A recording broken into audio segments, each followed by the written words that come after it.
Open your LinkedIn feed right now. Go ahead, I'll wait. Within the first 10 posts, I guarantee you'll see some version of SaaS is dead, the end of traditional SaaS, the post-SaaS era. And look, I get it. I get clicks, they get engagement, they make people feel like they're on the right side of a revolution. But here's what's nobody saying out loud. Most of the people shouting SaaS is dead are selling something that looks a lot like SaaS. So today, we're going to do something totally different. We're not going to panic. We're not going to chase a hot take off a cliff. We're going to actually break down what's changing, what's not changing, and the most important, what it means to you if you're running a revenue at a B2B SaaS company. Here's the truth. SaaS isn't dead, but the old SaaS go-to-market playbook, things on the ground. And if you're still running it, you are in trouble.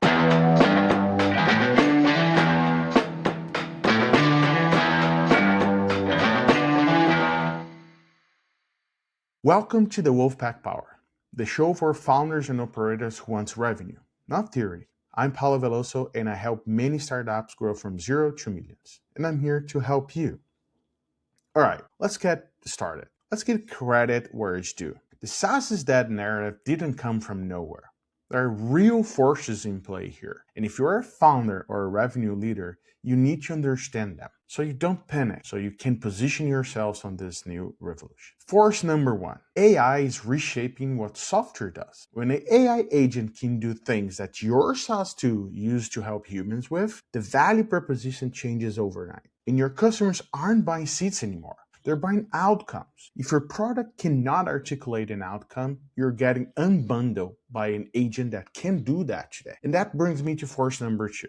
Are exhausted. An average mid-market company has 130 SaaS tool subscriptions, and 30 people are drowning in them. Renew cycles, under management, integration headaches with all of them. So when someone says SaaS is dead, there's your, oh, maybe I can finally have fewer logins. This is not a technology shift. This is a sentiment shift. And sentiment drives buying behavior. Force number 3 is the economics. A classic SaaS model, land, expand, renew 120 net retention. That worked when capital was cheap and growth forgave all sins. But we're in a different world now. Interest rates went up, budgets got slashed, and suddenly every CFO is asking, what did this software do for us again? They don't ask how many people are using it. It asks, what does it produce? Now buyers want ROI in the first quarter, not in the fourth quarter, not after 3 years of usage. They want usage-based pricing, and that needs to map to value. They want to see meter running in their favor.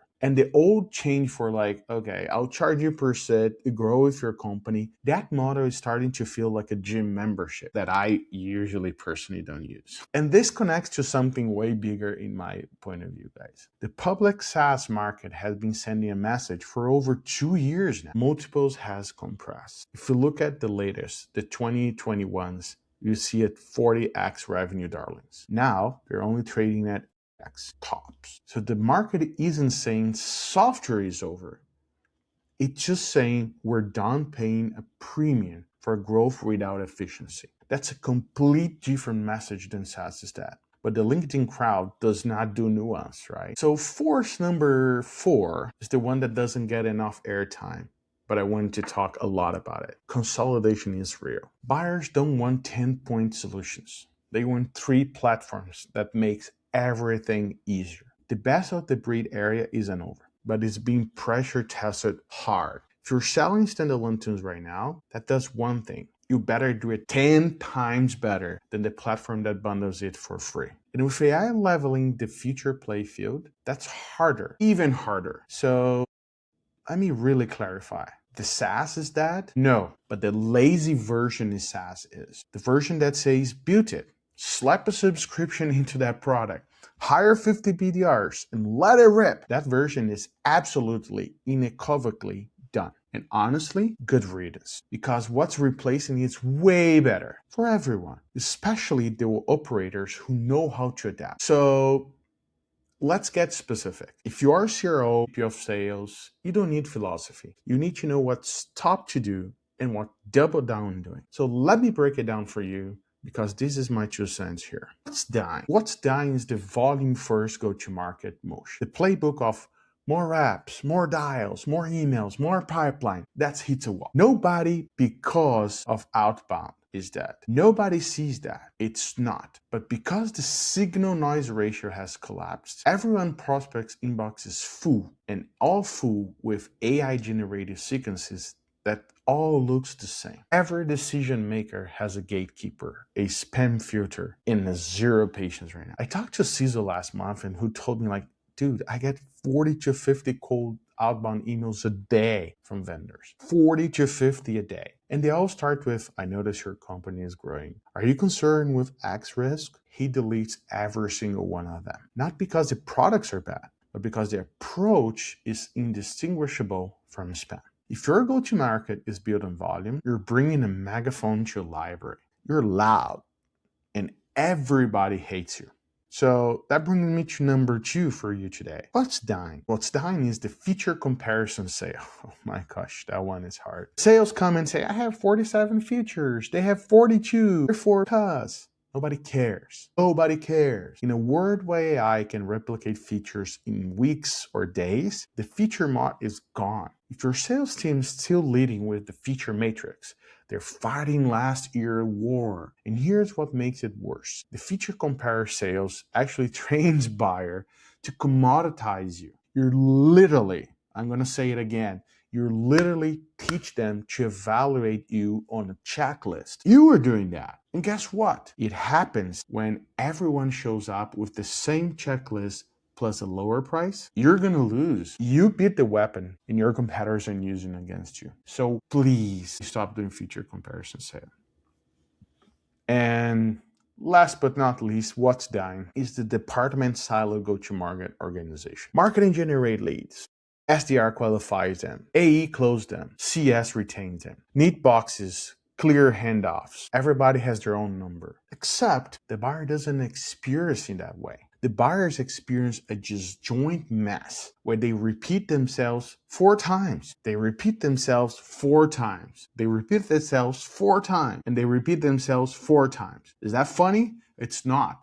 That's how your buyers are seeing you right now. So they get 3 different value props from 4 different people. And they feel like a number to you in every single stage of this process. This is what I call the assembly line that worked when buyers had patience and fewer options in the market. Guess what? They don't and they do. Now they do have way more options. Agents and everything is replacing that. And patience, they don't have it anymore. So let's go to the good side of this. What's actually evolving? The evolution that I'm seeing and the number one starting is outcome-based selling. I listen to these all the time. People talk to me about outcome-based since I was young. And that's a big one. But the companies that are actually winning right now, they're not selling software. They're selling the result of software products. And that's what buyers are writing checks for. And if you don't just position yourself, it's pricing, it's packaging, it's the entire commercial model built around measurable impact. It's not just saying you have a value because you have a value. You're just telling them and really living through it what the value is. And that brings me to the evolution number 2 that I see in the market. And this one may see something new for a lot of you that listen to this, which is the rise of a go-to-market engineer. This is a new role, maybe not in title yet, but in functional. It's the person who sits the intersect of sales, marketing, and operations. And that person builds the systems that really make the whole thing work connected, not disjointly. The person that automates sequences on the outbounds. They build intent data workflows. They're connected product usage signals to trigger outbounds. This isn't a coordinator, by the way. This for me is an architect. This is about it. Think about this. If you have your best sales rep in your team, in average, they will close about 30 qualified opportunities, right? 30%. So if a system can feed them opportunities, was twice as smart on which ones to prioritize. Can you imagine this? Telling your reps which ones to prioritize and you have a better chance of winning if you do that? This is what the new systems are able to do now. And this is what the revenue engineer got to do it. What if the signals that really trigger the outbounds were actually tied to actual product engagement? Not just, hey, They downloaded a white paper, a two-pager on our website. That doesn't really give them a signal. And that's what the go-to-market engineer builds. And the companies that have this person or this function, sometimes split between across a couple of people, are running circles around the world who don't. So think about twice about thinking about revenue engineer. They all say it. It's a little bit of on the market right now, but you gotta have someone responsible for it, right? You gotta have that person that used to call sales operations in the past and really looking with operations, but someone that understands on the sales capacity. If they don't know about customer journey, they will not gonna be able to build a better one. So just be careful with. And a new evolution, which is the evolution number 3. It's a small, tighter teams that actually move faster. And here's where I want to be selfish and talk about the wolf pack concept. Here is what it is. So if you've been following this podcast for some time, you know what the wolf pack is about. It's a philosophy and a framework that now reveals revenue teams how they should operate, specifically in environments where speed, coordination, and precision matters more than sheer size. Let me lay it out because this SaaS is that conversation is the perfect context for it. So the Wolfpack principle is simple. A small coordinated team that hunts together will always outperform a large disconnected teams that hunts alone. Think about how a wolf pack actually works in nature. They don't scatter in every direction and hoping to stumble into a prey. They read the terrain. They identify the target. They coordinate their approach. They execute as a unit. Every member of the pack has a role, and every role is connected to the kill. Now, let's translate that into a go-to-market org. That brings me to some principles. And the number 1 is share signal, share target. In a Wolfpack go-to-market, marketing, sales, CS are not operating in different dashboards with different definitions, with different understanding what success is. You're looking at the same accounts, the same signals, the same intent data. When marketing sees a target account engaging with content, sales isn't find out 3 weeks later. It's a lead handoff. They know in real time. They are already in motion. This is the opposite of the assembly line we just talked about. This is a coordinated pursuit. And that brings me to another principle, which is small teams, high trust, fast decisions. The old model said, scale the team, grow headcount, add layers. The Wolfpack will say, keep the unit tight, give them authority. Let them make the calls in the field without running into everything into command of chain with 5 people. So I would say, and I really guarantee you this, a pod of 5 people who trust each other and move fast will auto-execute a team of 20 that needs 3 approvals for a small discount. And in this new landscape where deals are smaller, cycles are faster, and buyers expect speed, that agility isn't a nice to have. It's a survival skill. And the principle number 3 is pursue outcomes, not activities. Wolves don't get credit for running. They eat or they don't. Simple. In a Wolfpack go-to-market, the metrics that matters are outcomes. Pipeline created from target accounts, conversion velocity, expansion revenue, time to value to new customers. I don't care about email sent or calls made or MQLs generated. Those are activity metrics, and activity metrics are the comfort food for dying go-to-market orgs. And talking about comfort, it comes with the principle number 4, which I think something you guys would listen and really get to your heart. This is the people one. There's a principle that I call the alpha rotation. This is the one that a lot of people say they miss or they don't really see in real life. In a real life wolf pack, leadership isn't fixed. I don't know if you knew that, but it's true. The wolf that leads the hunt depends on the terrain, type of prey, the conditions. So if your go-to-market, it's always the same, it means that you're wrong. That means that sometimes you got to understand that marketing leads the play, maybe when you are, for example, in a category creation moment, and the brand needs to move first. Sometimes it's a product that moves the needle because there's a usage signal that really triggers the next conversation with customers. Sometimes it's the AE. They got the relationship, they got the intel too close, so they need to be point on this. So what matters here is one thing. The best positioned team member leads. and the ego doesn't get in the way. This is fundamentally different operating model than marketing passes to sale that passes to CS. So, and it's why I keep coming back to the Wolfpack concept, especially now.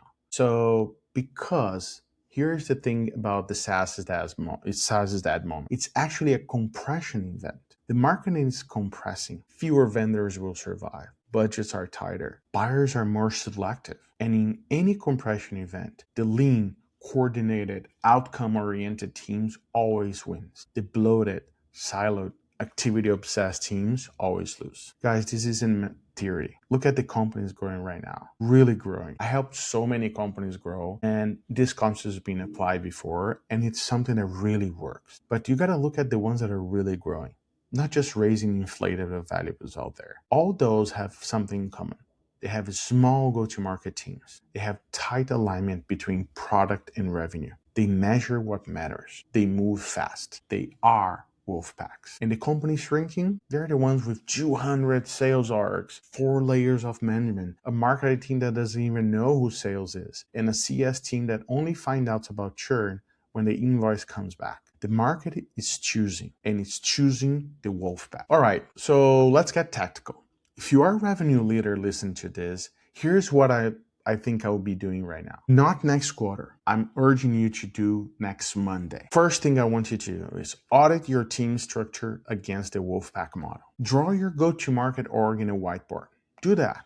Get a whiteboard, put everything that you have, do your org chart, everything that you know about your team and design of it. Now I want you to ask yourself, how many handoffs exist between prospect showing intent and prospect having a meaningful conversation with someone that can actually help them? I'm not talking about getting someone on the phone that's going to get some next person on the phone. I'm talking about meaningful conversation. So if the answer is more than one, you got a problem. Every handoff is a friction. Every handoff is latency. Every handoff is a chance for the buyer to go cold or go to a competitor. Design around pods. Pod is a small cross-function unit, an AE, a solutions engineer, maybe a halftime marketer. That pod should own a set of accounts end to end. They hunt together, they close together, they expand together. That's the wolf packing practice. I would say another thing that I really want you to do, I'll call it move number 2 that I want you to do right now.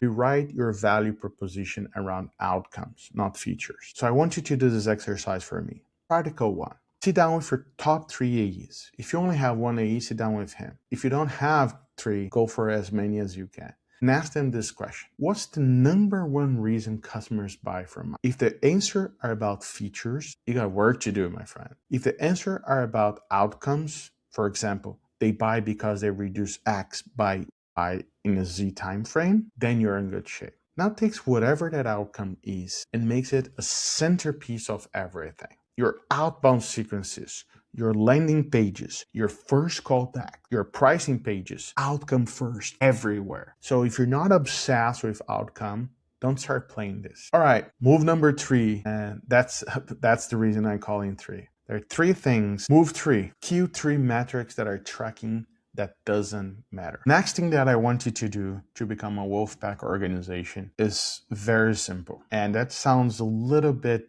complicated to a few, but I want to make sure you get it right. I want you to go and kill 3 metrics that you're tracking that don't matter. Yes, you got it right. I want you to kill 3 metrics. And I'm serious. Go right now into your CRM dashboard, your marketing analytics, your weekly sales reports, and find 3 metrics that are activity-based vanity numbers. For example, email sends, meeting books that don't convert, MQLs that nobody's follow up on. Kill them. Remove them from the dashboard. Stop talking about them in pipeline review. I want you to replace those 3 with conversion rate from target accounts to qualified opportunities. Number 1. Number 2, average deal velocity. If you don't know how fast you can close, you're not going to get those done. And lastly, first year net revenue retention. Those are Wolfpack metrics. They measure hunting effectiveness, not how many miles you ran last month. And I want you to think about another thing for me now. And that one, it's about your story. It's about your positioning. Get your AI straight. Really get your AI straight. This is not optional anymore. Every buyer is going to ask you, what's your AI strategy? And if your answer is, we had a chatbot, we're exploring AI features, you're done. Like, nobody's talking to you anymore. AI is not the new thing, table stakes now. So the answer needs to be specific, outcome linked, and demonstrable. Something like, hey, we use AI to do X, which means you get Y result Z% faster. This is revenue conversation. This is how you convert a prospect. Everything else is press release. So you gotta get it right. And of course, the move number 5 is compress your sales cycles by removing steps. This is something I want to talk about, right?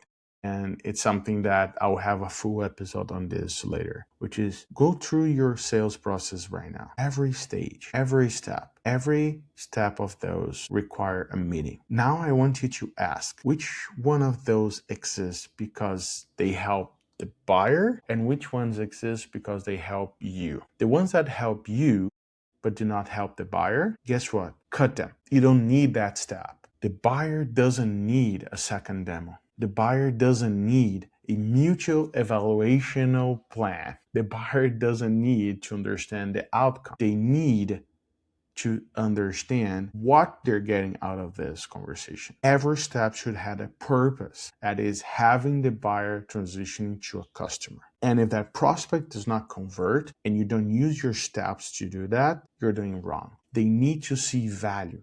They need to see proof of value. And guess what? After that, they need a price. That's it. Compress. Make it shorter, your sales cycles. And that's always start by one thing, and one thing I'm super passionate about, which is your customer journey. There's a customer journey exercise I'm preparing and I will share with a lot of you, but I want to make sure that you get your customer journey right. So I want you to go right now and really look at that. Look at the steps that are for you and look at the steps that are for the buyers, all right? And the wolf pack doesn't waste energy on unnecessary steps on the pursuit. You should not do it as well. All right, one more thing before I let you go. And this one is very personal to me. If you're a revenue leader right now, CRO, VP of sales, head of go-to-market, this moment is either going to define your career or end your current chapter. That sounds really dramatic, but I mean it. The leaders who adapt, who build the wolf pack teams, who shift to outcome-based selling, who embrace the compression instead of fighting it, those leaders are going to be here, and those leaders are going to build the next generation of category-defining companies. They're going to be operators that founders fight to hire. They're going to be the ones talking about how they grew 5 to 50 million in 18 months, and all of that with a 12-people team. And the leaders who are attached to old playbooks, who keep adding headcount instead of adding precision, my friends, really, I urge you to change your mind. I really urge you to rethink the way you built your career and the way you gotta run outside of the assembly line point of view. So thank you for being with me today. I really, really like this episode. It's something that I've been, long time to talk about. It's something that I really want to have everyone take a look at. So revenue is not a constant, it's architect. So it's an operating model. This wolf pack versus the herd concept is something that I'm super passionate about. I apply in multiple companies and I want to teach all of you to do it. I want you to look at this wolf pack perspective and apply and tell me how you feel. SaaS isn't that. But the playbooks that build the last generation of SaaS companies is that. And what's replacing it is faster, it's leaner, it's way more coordinated and way more effective. It's the wolf pack, and the pack is hungry. So that's it for this episode of the Wolfpack Power. If this hits home with you, share it with your CRO, share it with your VP of sales, share it with the founders that's still hiring SDRs like it was 2020. I really urge you, please subscribe, wherever you listen to YouTube, Spotify, Apple, anywhere, please subscribe. Hit that bell because I drop an episode every week with all my heart to you. And I really would love your feedback and your subscribe. And please, please, please look at this as a real playbook for operators, not the LinkedIn fluff. I'm going to leave you with this. The market does not reward the biggest teams. It rewards the best coordinated ones. Be the wolf pack. See you next week. Let's go build something that really sells.